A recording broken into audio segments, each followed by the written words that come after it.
Hello guys, what's up? Welcome back to my channel, Jolando TV. Ayun, syempre, trending ngayon yung AI dito sa TikTok sa mga nag-live. Kilala nyo naman, dito sumikat si Typing AI. Yung mga, thank you for the dog, thank you for the dog. Ow, ow, ow, ow, ow, ow. Send me the God, send me the ice cream, send me a chocolate. Ayan.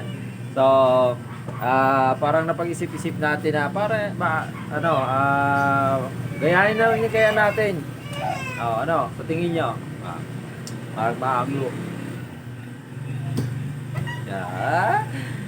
Sa tingin nyo, gayahin ba natin yan? Mga nag-AI yan sa TikTok, mga ganyan, Ay. So, ayan, napag-isip-isip ko na balak pasukin na magpasaya ng tao at hindi lang sa magpasaya ng tao at syempre may purpose ako kung bakit papasukin ko yung mga ganyan na bagay na yan. Alam niyo naman na meron tayong charity. So need natin na makakapagkuha ng na source of income para tuloy-tuloy yung ating charity sa mga tao na gusto kong tulungan.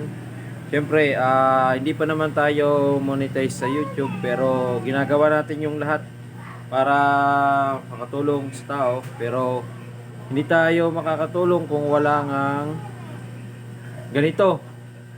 So, ito, handa ako magawin ng lahat para lang sa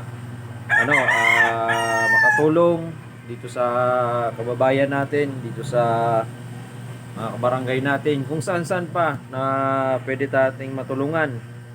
Kaya abangan nyo yung aking AI sa TikTok live. Ayan, pagmumukhang tanga na naman tayo dito, ha? Abangan nyo ang aking TikTok AI live. Ayan. So sa mga kaibigan ko, wag na kayong magtaka kung bakit magmukha akong tanga. So ayun, hanggang dito na lang yung ating video. Abangan nyo na lang yung aking TikTok live. Yan, mag-AI ako. So, abangan nyo ako. At syempre, sa mga ngayon pa lang, sa mga basher dyan, wala akong pakialam sa inyo kung magmukha man akong tanga. Basta ginagawa ko lang ang kaya ko para makatulong sa tao. Ayan, so hanggang dito na lang. Maraming salamat. Peace out.